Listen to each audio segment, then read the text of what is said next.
Hello, bienvenue, c'est Letty, je suis contente de vous retrouver aujourd'hui pour cette nouvelle vidéo budget et on va faire le budget prévisionnel pour le mois de mars. Donc si vous aimez tout ce qui touche au système des enveloppes, au budget, à la finance, bien pensez à vous abonner et à activer la petite cloche pour ne rien manquer et on se retrouve tout de suite pour faire ce budget.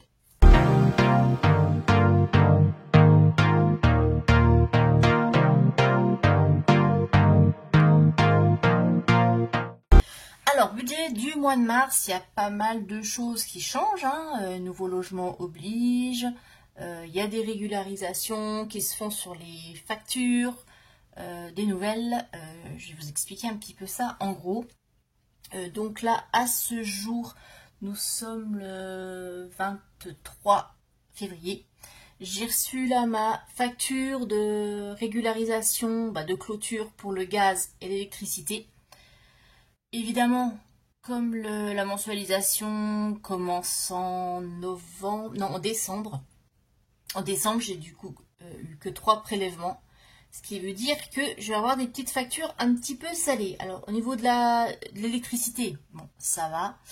Je leur dois encore 30 €. Mais au niveau de la facture gaz, évidemment, puisque là, on a eu les gros mois de fonctionnement de la chaudière. Je me retrouve avec 390 € à verser encore. Donc, comment je vais m'organiser? C'est simple, vu que je vais avoir la totalité de ma caution de l'ancien logement qui va m'être reversée, donc 600 €, ça va absorber. Et puis après, je verrai à la fin du mois combien il me reste et je mettrai ça sur mon livret dans les épargnes. Voilà. Mais je vais vous expliquer tout ça au fur et à mesure. Allez, on va commencer. Donc, le mois de mars, nous sommes là, voilà, le mois de mars. Alors, c'est parti. J'espère que vous voyez bien au niveau de l'installation. Je pense que je vais garder cette installation définitive parce que je suis pas trop mal installée. Et j'espère qu'au niveau de l'éclairage, c'est bon. N'hésitez pas à me dire, sinon si ça éclaire mal, je ferai les modifications. Alors, au niveau du revenu, le salaire, alors je suis contente parce que j'ai eu une petite augmentation. Voilà, de 30 €. Mais c'est toujours mieux que rien. Je suis à 1620. Et sachant qu'au 1er avril, j'aurai 3 ans d'ancienneté, donc j'aurai encore une petite augmentation. Voilà. Mais pareil, ça va pas aller chercher loin, c'est du 20 € quoi. Mais 20 €, c'est toujours ça, c'est toujours le budget d'hiver ou ma petite enveloppe Letty pour le mois. Donc je suis contente. Donc le salaire 1620, la pension, donc c'est la pension pour ma fille, on est à 290. Je ne compte pas les revenus de la boutique parce que vous savez, pour ceux qui me suivent depuis un moment, que je mets les revenus plutôt en milieu de mois, une fois que j'ai fait mon bilan. Donc je ne sais jamais à l'avance combien je garderai. Et sachant que je vais être obligée d'investir dans un nouveau PC parce que le mien, il a 6 ans. Et il est en train de rendre l'âme. Je pense que c'est la carte mère qui est HS. Et comme c'est un PC portable, je peux pas changer juste la carte mère. Donc je vais être obligée de racheter un nouveau PC. Donc je vais m'acheter un PC fixe, ce sera plus simple. Au moins je pourrai changer les composants comme je faisais avant. Quand je manquais de RAM ou de choses comme ça, je rachetais, je rajoutais. Là c'est vrai que PC portable on peut pas modifier. Donc oui, il a fait son temps, 6 ans. Donc je vais être malheureusement obligée d'investir. Donc pendant un petit moment, je vais pas toucher aux revenus qu'il y a sur de ma boutique. Et je vais voir comment je vais faire, si je peux pas prendre dans mes épargnes. Enfin, je vais voir. On va déjà faire le bilan du déménagement. Du coup, mais ça m'a coûté, je verrai. Mais bon, il va falloir que j'envisage de changer de PC. Donc là, pendant un petit moment, je vais plus toucher aux revenus de la boutique. Donc, ce qui nous fait, revenons à nos moutons, 1910 € de revenus. Dans les crédits dettes, alors je vous spoil un petit peu, je termine le mois de février avec un petit découvert. Donc je vais le mettre ici. Et 10 € de découvert. Et j'ai pas d'autres crédits dettes. Ça fait 10. Dans les dépenses fixes, eh bien, on a le loyer qui est de 730. Le loyer, donc 730 avec les charges. Hein. Ce que j'ai à ma charge, c'est juste l'électricité. Le prêt, 114. Donc je rappelle, comme c'est un prêt en commun avec quelqu'un, je ne peux pas le solder avant, c'est pour ça que je ne mets pas ici. Donc 114 €. Le leasing de la voiture, qui est de 242. Alors quand je parle de leasing de voiture, il y en a qui bondissent évidemment, qui me disent oui c'est cher, il faut voir pour voir moins cher. Alors tant que c'est en cours, c'est une location de 3 ans. Pendant la durée de la location, on ne peut pas réduire et je ne peux pas changer pour un autre véhicule. Donc je suis obligée d'aller jusqu'au bout. Mais faut bien comprendre que c'est un véhicule neuf du coup et tout ce qui est entretien du véhicule, c'est compris dedans. Donc j'ai pas de frais en plus. Une fois par an, je l'emmène à la concession, ils font l'entretien, ils changent ce qu'il y a à changer et tout est compris dedans, il n'y a pas de facture à la fin. Ce qui est à ma charge, c'est juste le changement des pneus, s'ils sont usés, ou des essuie-glaces. Voilà. Et puis on verra l'année prochaine, parce que l'année prochaine, ce sera la 3e année, pour changer. Donc je verrai si je peux encore réduire le montant. En même temps, je voudrais bien monter un petit peu de gabarit, parce que c'est vrai que la Clio, je me sens un petit peu à l'étroit dedans. Mais bon, voilà. Après, moi, je fais en fonction de mes besoins, enfin de mes moyens, je veux dire, excusez-moi. Donc, si c'est pour avoir un véhicule à peine plus gros, mais que ça me coûte plus, bon, je resterai là sur le Clio. Bon, enfin, on verra bien d'ici là. On n'est pas encore là. On verra, je pense, ouais, peut-être en fin d'année, parce qu'il faut prévoir peut-être 6 mois à l'avance. Donc, je verrai en fin d'année sur quoi je me dirige. Ensuite, l'électricité. Donc, l'électricité, ici, pour le logement, 61 €. Donc, c'est ce qu'ils ont estimé. On va voir, quand j'ai le compteur Linky, je vais faire mon relevé. Je vais voir si, au niveau de la consommation, ça correspond à ce qu'ils ont estimé ou pas. On modifiera. Sachant que j'ai une ado qui consomme, elle est extrêmement beaucoup, même, je parle même pas français. Je suis fatiguée, excusez-moi. On est dimanche après-midi, là j'ai le petit coup de barre après repas. Oui, qui consomme, là j'ai vu dans ma facture de clôture de l'ancien logement, la consommation électrique, elle monte.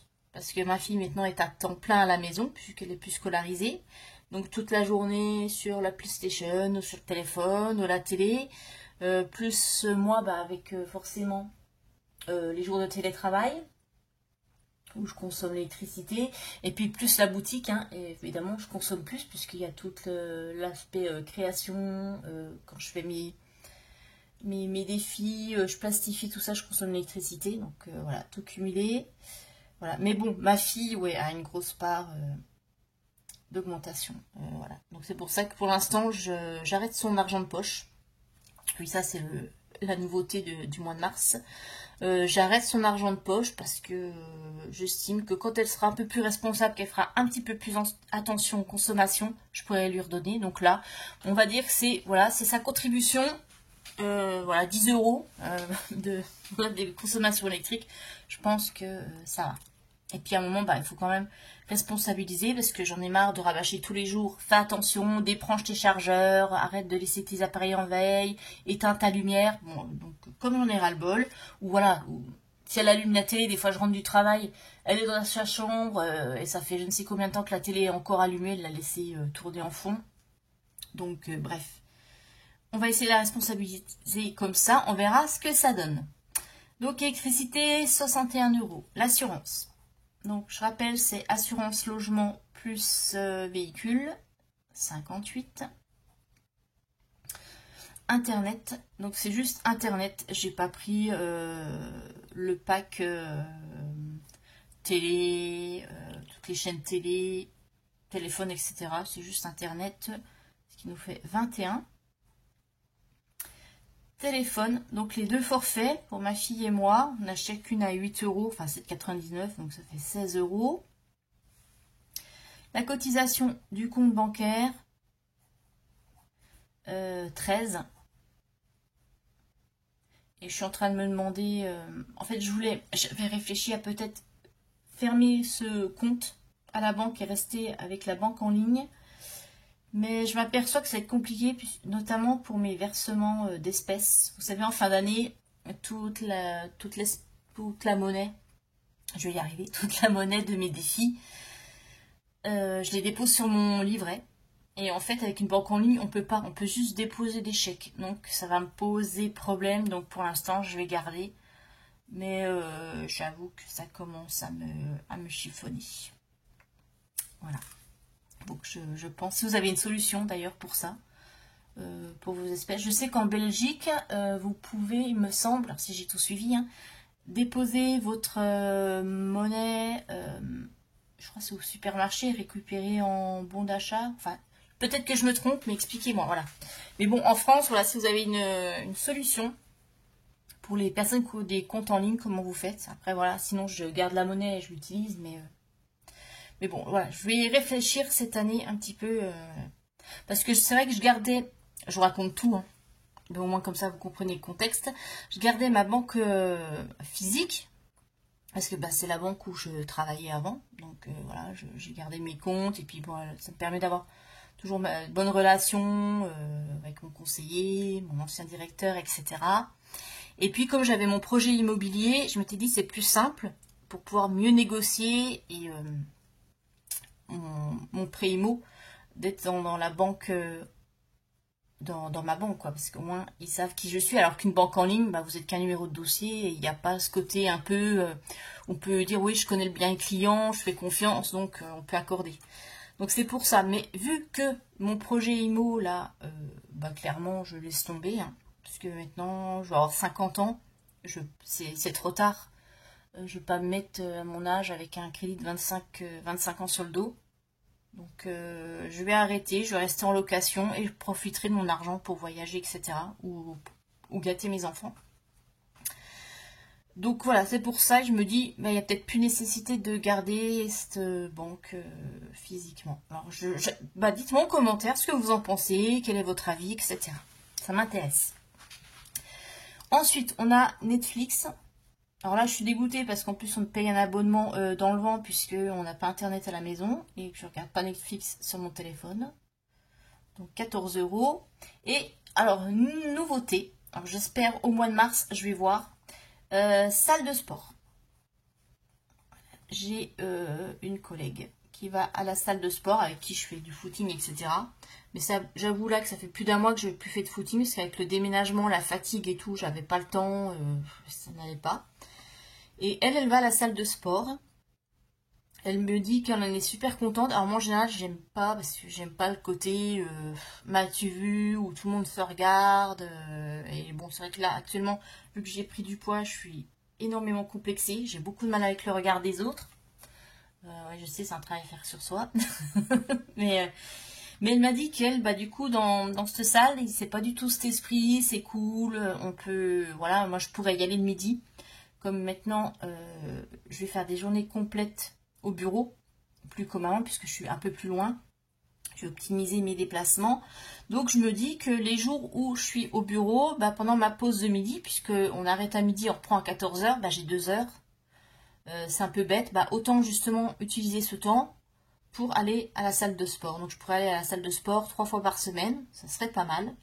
Ça me ferait du bien. Ça me permettrait voilà, de reprendre une activité physique, perdre du poids, de tonifier un petit peu tout ça. Parce que je me dis que si je veux trouver un prince charmant, il va peut-être falloir que je me remette à mon avantage. Hein, bon, c'est pas encore là, mais il faut prévoir. Et puis, non, puis bon, même pour moi, hein, j'ai besoin de faire du sport, de me dépenser. J'ai toujours fait du sport, donc c'est vrai que là, en ce moment, je peux pas trop en faire, donc ça commence à me manquer. Donc ça pourrait être sympa, je pourrais y aller toute l'année. Et même là, quand il gèle, il fait froid, il neige, et au lieu de rien faire parce que à cause des conditions, je pourrais faire du sport. Donc la salle de sport, c'est 35 € par mois. Donc je vais déjà faire une séance avec ma collègue parce que le week-end, ils ont le droit d'emmener une personne. Donc comme ça, je pourrais gratuitement. Hein, donc comme ça, je pourrais aller tester. Voir si effectivement ça me plaît, les coachs, etc., l'ambiance. Et puis du coup, je commencerai là en mars. Voilà, voilà les petits changements qui arrivent. Alors, on en est à combien? 730 plus. Hop.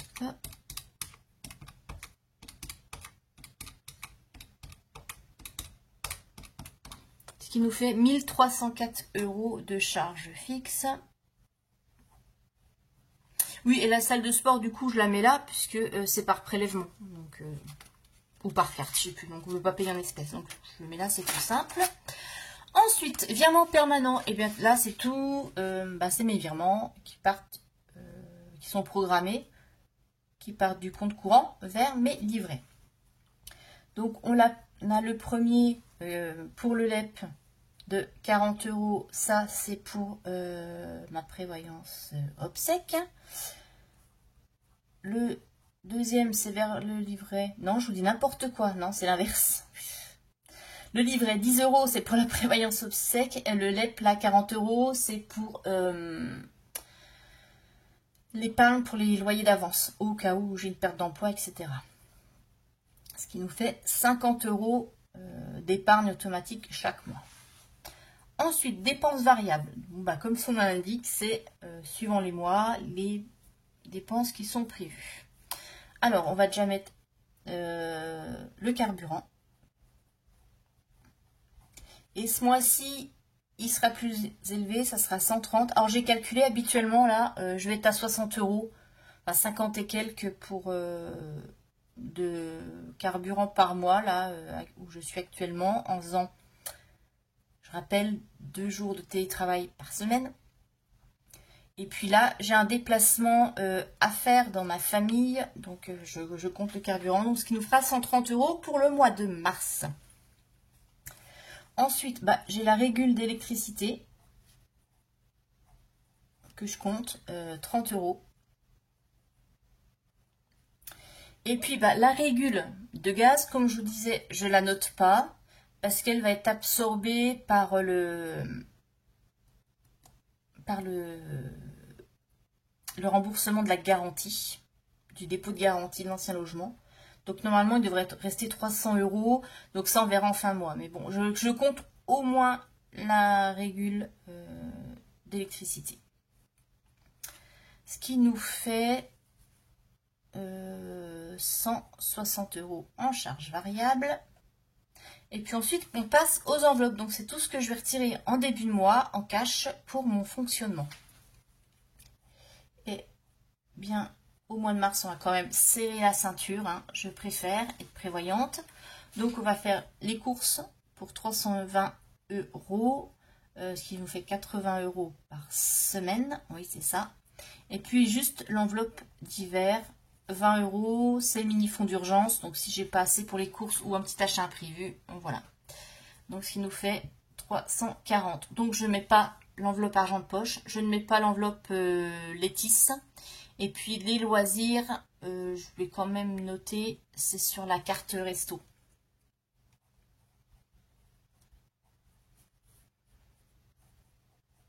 Voilà. Donc, les loisirs, c'est toujours le fast-food de début de mois. Et puis là, du coup, ça change parce que avant où j'étais, on allait au Burger King. Mais ici, il n'y a pas de Burger King, c'est un McDo. Et j'ai l'impression, alors dites-moi si je me trompe ou pas, j'ai l'impression que le McDo, c'est quand même plus cher. Parce que là, j'ai utilisé l'autre jour pour se dépanner pendant le déménagement. Et j'ai payé quand même plus. En prenant des menus, j'ai payé plus que ce qu'on fait habituellement chez Burger King. Bon, en même temps, je suis pas une spécialiste des fast-food, donc. Mais dites-moi si vous trouvez que c'est plus cher ou pas. Moi, certains collègues m'ont dit oui, McDo c'est plus cher que Burger King, mais je sais pas. C'est peut-être une impression. Donc, écoutez, voilà pour ça. Bon, on va regarder combien il reste pour nos défis. Alors, 1910 moins mes 10 de découvert moins mes charges. 160 et moins 340. Il reste 46 €. Waouh! Ok. 46 €. Bon, ben, voilà. Ce qui nous fait à mettre dans mes défis 40 €. Bah, ça va être vite réglé. Hein. Voilà. Mois de mars, c'est ce que je vous dis. Hein.